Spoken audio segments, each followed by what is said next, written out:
Hello friends, तो चलिए newspaper पढ़ना शुरू करते हैं। और इस न्यूज़ में आपको कई सारे इंग्लिश के न्यू वर्ड सीखने को मिलेंगे, जिससे आपकी वोकेबलरी स्ट्रॉन्ग होगी और वो वोकेबलरी आपकी इंग्लिश स्पीकिंग में और आपके कंपटीशन में बहुत काम आएगी। तो चलिए शुरू करते हैं। शाह स्लैम्स नीतीश। शाह यानी कि अमित शाह। स्लैम का मतलब होता है प्रहार करना या हमला करना या कटु आलोचना करना। नीतीश कुमार की। तो अमित शाह नीतीश कुमार पर प्रहार करते हैं। डोंट फॉरगेट, मत भूलो, who made you CM. Who किसने मेड बनाया था यू तुम्हें सीएम, चीफ मिनिस्टर। यानी कि ये मत भूलो कि तुम्हें मुख्यमंत्री किसने बनाया था। ये बात अमित शाह ने नीतीश कुमार के लिए कही। तो चलिए अब न्यूज़ को डिटेल में पढ़ेंगे तो वहाँ बाकी चीज़ें क्लियर हो जाएंगी। Union home minister Amit Shah launched a blistering attack Thursday on CM Nitish Kumar. यहाँ तक कि पहले देखिए, केंद्रीय गृह मंत्री अमित शाह ने, ब्लस्टरिंग का मतलब होता है तेज या कटु आलोचना करना, तो बहुत तेज हमला बोला, यानी कि कटु आलोचना की। किसकी? सीएम नीतीश कुमार की। फॉर के लिए, किसके लिए?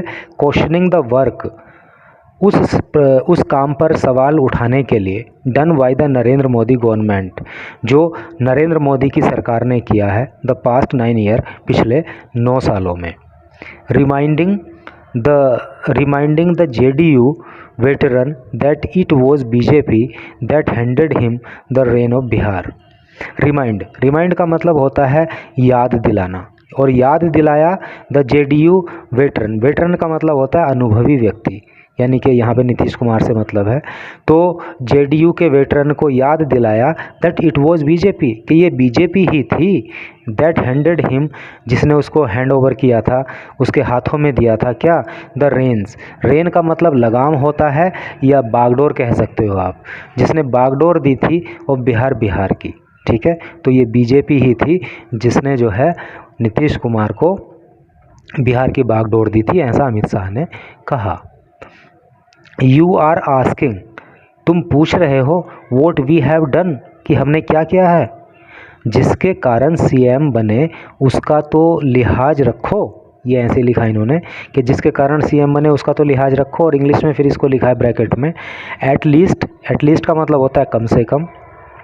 हैव सम रिगार्ड, कुछ रिगार्ड रखो, है नहीं, कुछ सम्मान रखो।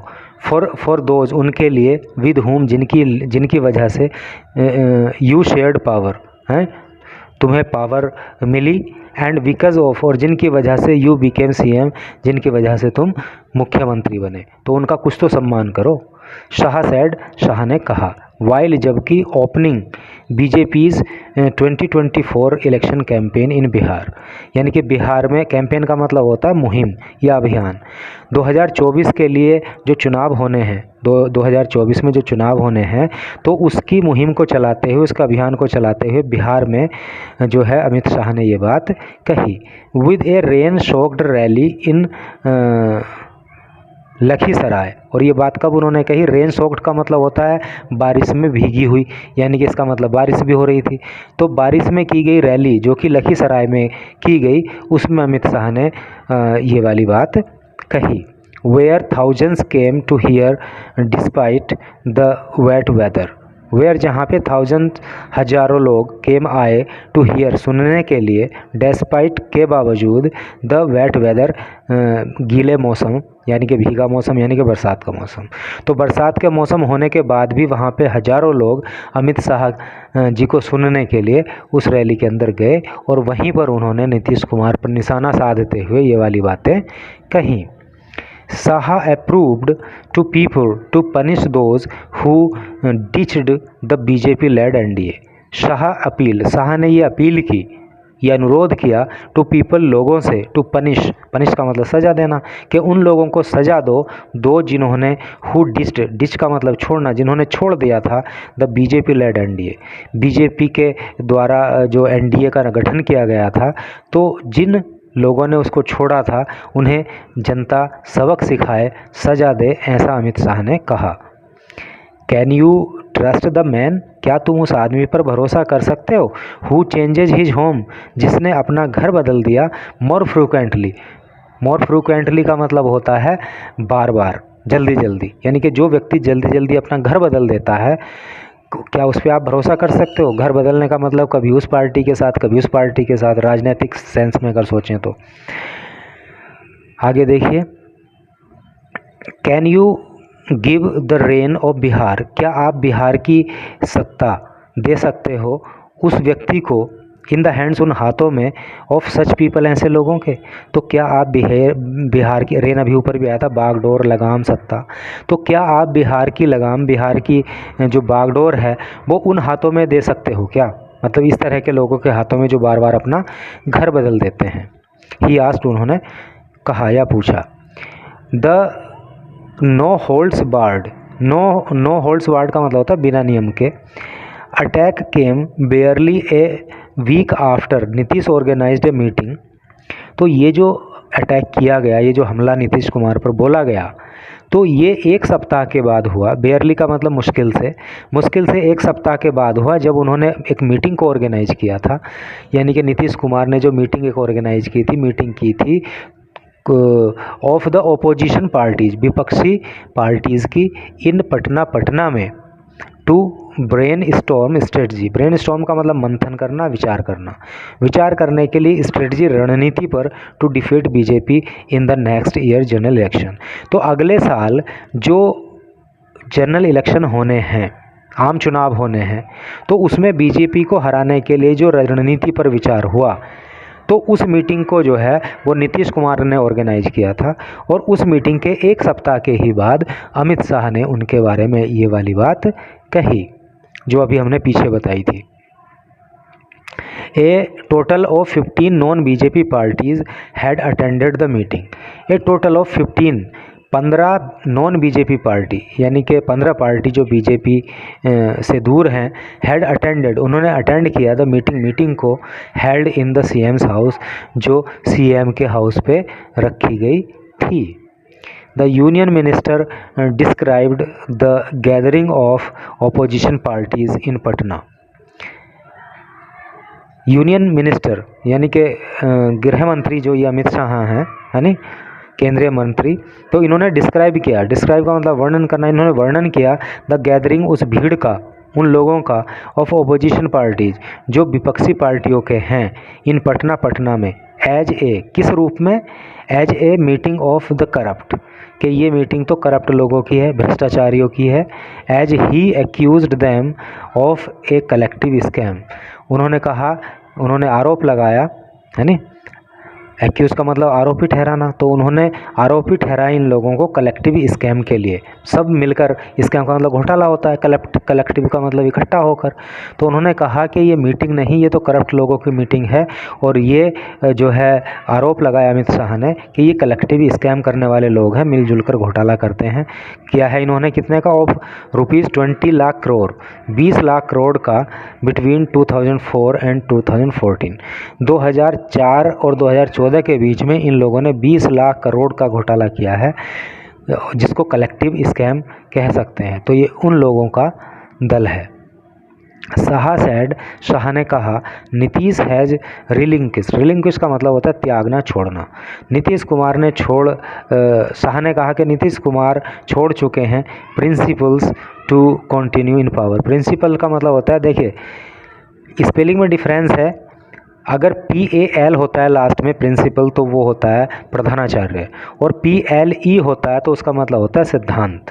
तो कहने का मतलब क्या है कि अमित शाह ने कहा कि नीतीश कुमार जो है वो उनके सिद्धांत जो हैं, उन्होंने अपने सिद्धांतों को त्याग दिया है और वो सत्ता में रहने के लायक नहीं है। नीतीश बाबू आपको शर्म आनी चाहिए, ये एज इट इज़ उन्होंने छापा है कि नीतीश बाबू आपको शर्म आनी चाहिए। You are trying to grab power by sitting in the company of Congress. आप जो है सत्ता हासिल करना चाहते हो, किसकी संगति लेकर, कांग्रेस की, लालू प्रसाद की, एंड केजरीवाल और अरविंद केजरीवाल की। ही सेड, उन्होंने कहा। शाह ने आरोप लगाया Bihar had been in grip of goonda raj, कि बिहार जो है, ग्रिप का मतलब होता है पकड़, तो बिहार अब जो है गुंडा राज की पकड़ में आ चुका है। सिंस नीतीश जॉइंड हैंड, क्योंकि नीतीश ने हाथ मिला लिया है with Lalu Prasad RJD and Congress, Lalu Prasad Yadav की आरजेडी से और कांग्रेस से, चूँकि नीतीश कुमार ने हाथ मिला लिया है, इसलिए बिहार के अंदर गुंडा राज स्थापित हो गया है। Shah targeted Congress as well, Shah ने कांग्रेस को भी टारगेट किया, सेइंग, कहते हुए, द पार्टी हैड, कि ये पार्टी जो है had been constantly trying, constantly का मतलब होता है लगातार, ट्राई का मतलब कोशिश करना। तो शाह ने कांग्रेस को टारगेट करते हुए कहा कि ये पार्टी लगातार कोशिश करती रही है टू लॉन्च राहुल गांधी, राहुल गांधी को लॉन्च करने के लिए, हैं, द पास्ट 20 ईयर, पिछले 20 सालों में, बट विदाउट सक्सेस, लेकिन उनको कोई सफलता नहीं मिली। तो अमित शाह ने कहा कि कांग्रेस पार्टी जो है 20 साल से राहुल गांधी को लॉन्च करने पे काम कर रही है, लेकिन कोई सफलता उनको नहीं मिली। The Patna meeting 2 was an unsuccessful attempt, और ये जो पटना में मीटिंग की, 2 का मतलब होता है भी, तो ये भी एक असफल प्रयास था। अनसक्सेसफुल, असफल, अटैम्प्ट का मतलब प्रयास, तो ये मीटिंग भी एक असफल प्रयास रहा। ही सेड, उन्होंने कहा, एंड आस्क्ड पीपल, और लोगों से कहा, टू केयरफुली चूज़, कि वो बहुत ही सावधानी पूर्वक चुन लें, बिटवीन, बीच में से, राहुल एंड मोदी, मोदी और राहुल में से किसी एक को बड़े ध्यान से चुनें, इन 2024, 2024 में जो चुनाव होगा उसके अंदर। The people have to decide in 2024, लोगों को 2024 में ये डिसाइड करना है, ये तय करना है, वेदर दे वांट राहुल, कि क्या वो राहुल को चाहते हैं, हुज लॉन्चिंग फेल्ड 20 टाइम्स, जिनकी लॉन्चिंग 20 बार फेल हो चुकी है 20 टाइम्स इन द पास्ट, पिछले वर्षों में 20 बार जिनको लॉन्च करने की कोशिश की और वो विफल हो गया मामला, तो क्या ऐसे व्यक्ति को वो चुनना चाहेंगे, और मोदी जी, या फिर मोदी जी को चुनेंगे। हु ब्रॉट रेस्पेक्ट, जो, जिन्होंने सम्मान दिलाया है, द नेशन ग्लोबली, नेशन का मतलब राष्ट्र, ग्लोबली का मतलब वैश्विक रूप से, या फिर वो नरेंद्र मोदी को चुनेंगे जिन्होंने वैश्विक स्तर पर, है नी, दुनिया के लेवल पे जो है भारत का सम्मान बढ़ाया है। The union minister said, union minister ने कहा, इंडिया इज सिक्योर, भारत सुरक्षित है, फाइनली, अंतिम रूप से, because of 9 year of Modi government, 9 साल मोदी सरकार रही है, इसलिए भारत जो है अंतिम रूप से सुरक्षित है। द प्रीवियस कांग्रेस गवर्नमेंट, पहले की जो कांग्रेस सरकारें थीं, wouldn't respond to the terrorist attack, respond का मतलब होता है जवाब देना, टेररिस्ट का मतलब आतंकवादी, वो पहले जो आतंकवादी हमले होते थे उनका जवाब ही नहीं दिया करती थी। But the Modi government conducted surgical strike inside Pakistan after terror attack, terror attack मतलब आतंकवादी हमला, तो आतंकवादी हमला होने के बाद मोदी सरकार ने पाकिस्तान के इनसाइड जाकर, यानी कि अंदर घुसकर उस पर सर्जिकल स्ट्राइक किया। ही सेड, उन्होंने कहा, एंड डिस्क्राइब्ड, और वर्णन किया, क्या वर्णन किया, the abrogation of article 370, abrogation का मतलब होता है निराकरण या हटाया जाना, आर्टिकल 370 का हटाया जाना, कहाँ, जम्मू कश्मीर से, as another major achievement of NDA government, ये एनडीए सरकार की दूसरी बड़ी उपलब्धि है। ठीक है, तो ये न्यूज़ थी। Thanks for watching the video.